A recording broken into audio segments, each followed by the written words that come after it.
من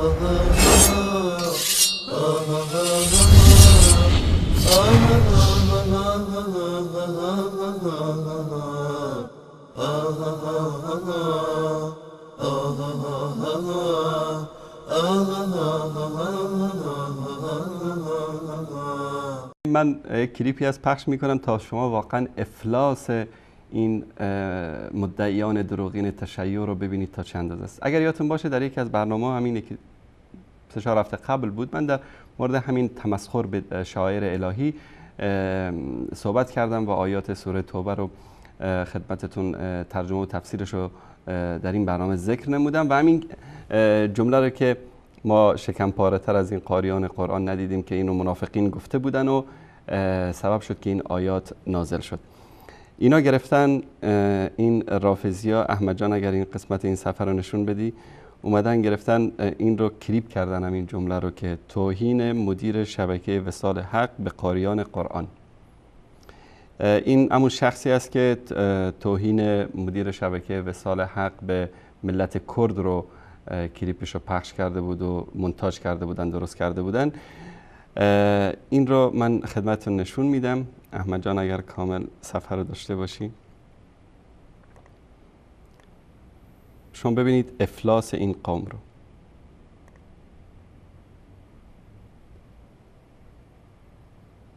ما شکم پاره تر از این قاریان قرآن ندیدیم. وقتی خوردن از همه بیشتر میخورن، وقتی جنگیدن ترسو و بزدل هستن. بسم الله الرحمن الرحیم ویل لكل همزة لمزة الذي جمع مالا وعدده.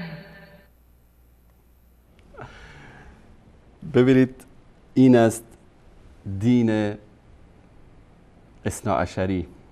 اینا شیعیان اثناعشری هستن، اینا پیروان علی هستن، اینا شیعه اهل بیت هستن، چون کم آوردن در مقابل کلیپ ها و برنامه شبکه وصال حق مثل قزوینی. و من یقین دارم که ایشون هم یکی از شاگردان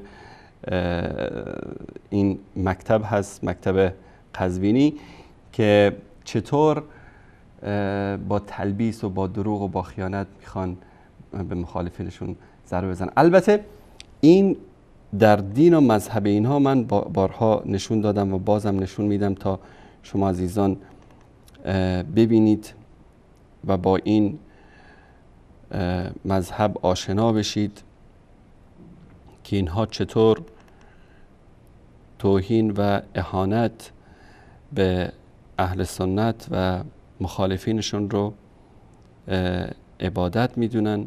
در نزد اینها کسی که توهین بکنه به اهل سنت و اهانت بکنه به اهل سنت، ببینید که حکمش چیست.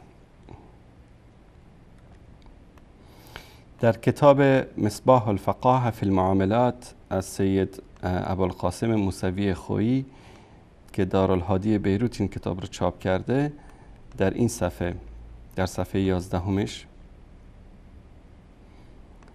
در مورد حرمت غیبت میگه حرمت الغیبه مشروطتون بالایمان، یعنی غیبت کردن شرطش اینه که طرف مؤمن باشه. اگر کافر بود، مخالف شما بود، اینا که غیر از خودشون کسی دیگر رو مؤمن نمیدونن، پس تا که میتونی غیبت بکن، تا که میتونی بهش فحش بده، توهین بکن.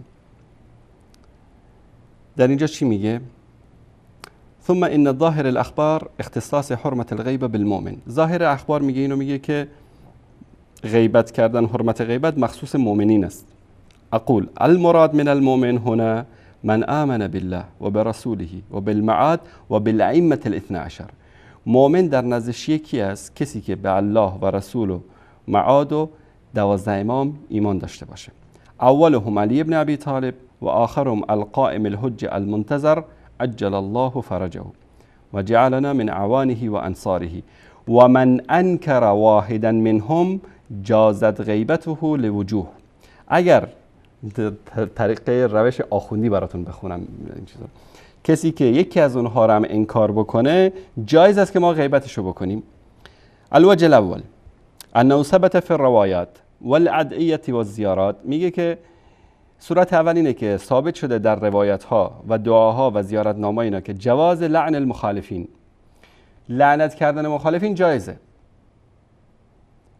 و وجوب البراءة منهم، و اعلان براءت کردن از اونها واجبه، و اکثار السب علیهم، زیاد به اونها فوش بدید، و اتهامهم، اونها رو تهمت بهشون بزنید، و الوقیعة فیهم، اونها رو غیبت بکنید، لانهم من اهل البدع والریب، به خاطر اینکه اونها از اهل بدعت و شک هستند.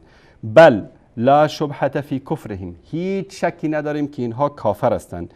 لان انکار الولایه والائمه حتی واحد منهم والاعتقاد بخلافة غیرهم و بالعقائد الخرافیه كالجبر و نحوی یوجب الكفر و الزندقه.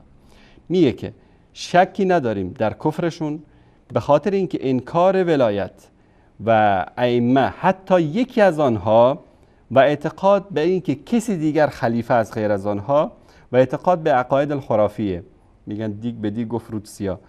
حالا بقیه مسلمان ها شدن خرافی، اینا شدن اهل حق و مؤمن.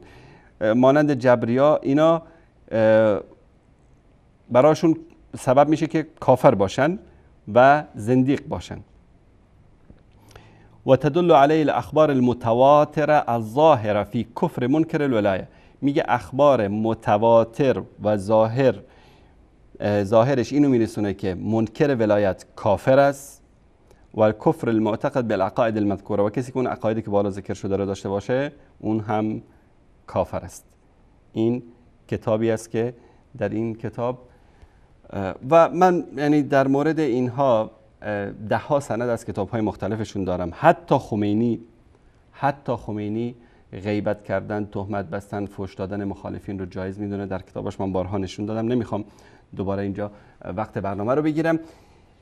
بارها گفتم، بازم تکرار میکنم، تنها دینی که، تنها مذهبی که، تنها اعتقادی که در دنیا حتی در بین کسانی که در انسان‌های وحشی که در جنگل‌های آمازون زندگی می‌کنند، اونایی که در کوه‌ها و دشت‌های آفریقا زندگی می‌کنند، یعنی در بین پسترین انسان‌ها، در بین هندوها، سیک‌ها، بوذی‌ها، بت‌پرستا، حتی در زمان مشرکین.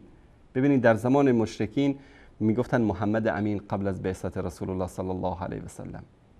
چرا؟ حتی اونا هم به مکارم اخلاق اعتقاد داشتن، غیبت نمی کردن، تهمت نمی زدن، حتی در کفر و شرکشون، الا بعد از اینکه عناد کردن با رسول الله صلی الله علیه و سلم.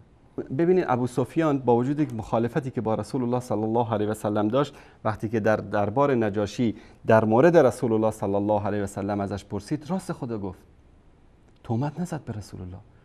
گفت آیا در بین خانواده‌اش کسی ادعای به اصطلاح این پیامبری کرده بود؟ گفت نه. گفت که کسی دروغ میگفت از اینا؟ گفت نه. یعنی به اون مکارم اخلاقی که در وجود رسول الله صلی الله علیه و سلم وجود داشت به اون اعتراف کرد، حتی ابو سفیانی که در اون زمان کافر بود. تنها در دین شیعیان اثناعشری لعن کردن عبادت، غیبت کردن عبادت، فحش دادن عبادت، و نمونه‌اش هم دارید میبینید. تو برنامه زنگ میزنن، فحش ناموسی میدن، توهین میکنن، غیبت میکنن، اهانت میکنن و متهم میکنن، تهمت میزنن. همین یک نمونهش همین کلیپ. حالا این کسی که این کلیپ رو درست کرده، شما تصور بکنید رفته غسل کرده، وضو گرفته، داره عبادت انجام میده. چون این تهمتی که الان به من زده، مثلا این کلیپ رو زحمت کشی درست کرده، این جزء مکارم اخلاق است در دین اینها. این قربتاً الی الله دارن این کارا، قربتاً الی امام زمان میبخشید، دارن این کارا رو انجام میدن.